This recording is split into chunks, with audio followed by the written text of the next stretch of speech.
Okay, Shelley, favorite time of year. That's right, our favorite time of year. We haven't met. I'm Shelley Lomax. I'm the Executive Director of Operations. With me today is Jay Jackson. He's the Manager of Field Operations. And we wanted to just give you a little quick update on Grand Floral and Starlight Parade. This is the busiest time of the year for TriMet, the two busiest days that we experience, and never without challenges. We've been working closely with the folks who talk about Starlight. We work closely with the folks who do the Starlight Parade organization. In the past, we've had a number of challenges related to the run. Once the run starts, it's very difficult for us to get trains and buses through, and it really, once you start behind the ball, it's very hard to get caught back up again. So we work with event planners to start the run earlier and to have more ability to bump our vehicles through intersections. This year was the first year that we had trains on back on 5th and 6th. So the number of bump throughs that we had to deal with was the largest that we've ever had to deal with in a parade event. We had 10 bumps for buses and 7 bumps for rail.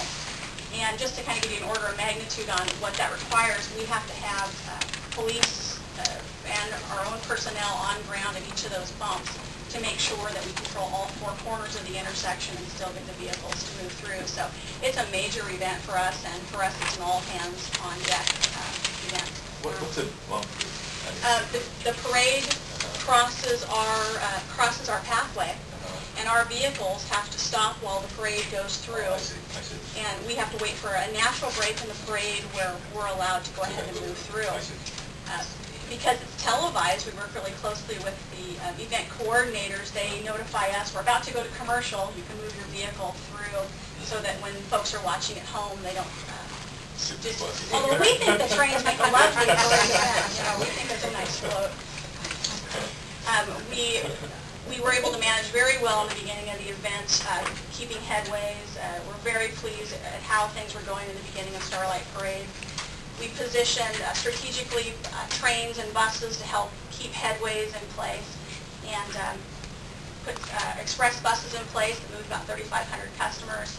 Things were going very well until about 8 o'clock we got a call from the bridge tender who told us that he was going to have to lift the steel bridge for a tug to go up and get a barge. And although we pushed back and asked, the bridge lift was going to take place at 10 o'clock, and for us, that's a critical time because people are starting to wind down from the parade. They want to go home. But according to maritime law, there was nothing they could do to stop the bridge lift. So the bridge lift proceeded. The lift itself took about 8 minutes. Unfortunately, when the bridge came back down, the span locks on the bridge didn't seat properly. And what that means for us is we can't move trains across. So we were unable to get our signals.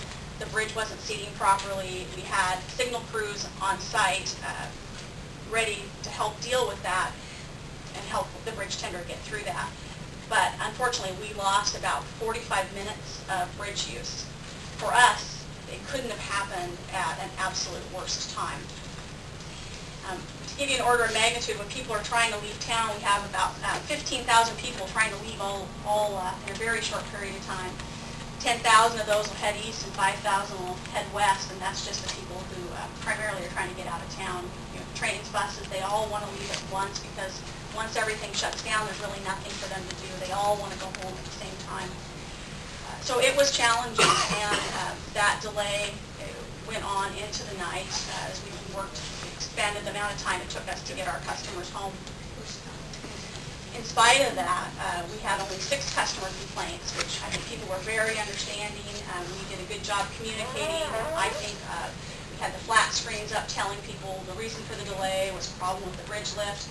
We had TriMet personnel out on the ground. We had trains and bus operators making announcements. And in general, I think people saw we were trying to do the best we could. And so, again, we only had the 6 complaints. We staff up an entire incident command center when we deal with an event like this, so that we are in a position, regardless of what curveball gets thrown, the right people are in the room to help make the appropriate decisions. We're connected with the police IC, and we're connected with the Rose Festival Command Center. So lots of people working to make sure it goes as smoothly as it could. We, just to give you an idea, we hauled 272,000 people during that Saturday, and that's about 26% more than what we haul on a normal Saturday. So we had good event turnout, that little break in the weather, got people to come out and enjoy the day. But we did have the hiccup, and I was hoping to bowl a perfect game. It just didn't happen. Grand Floral's coming on Saturday, and this is actually, while it's still a big event, it's an easier event for us. Easier because not everyone tries to leave downtown at once. You know, there's things for them to do. They can go enjoy Saturday market or shop or do a number of other activities. We also have fewer bump throughs that are required because where the parade goes. We'll have 7 rail bumps and 3 bus bumps. We have a number of extra service vehicles that are being brought out. We have lift buses that are being brought out to help our customers in mobility devices. And we're staffed and ready. We survived Starlight, and we feel like we survived Grand Floral. But that's the basic gist. I don't know if you have any questions for us about it, but it was a good event. And then we usually hear after the parade as well, so everything went very good. Yeah, given that they're predicting very good weather on Sunday or on Saturday for Grand Floral, it means, very frankly, from our standpoint, we never like to say this very loudly, we like to have bad weather on Starlight and good weather on Grand Floral. I mean, that's obviously a very narrow view, but that is, if it's, because the Starlight, as Shelley said, the big problem is everybody, when it's over, everybody wants to leave at the same time.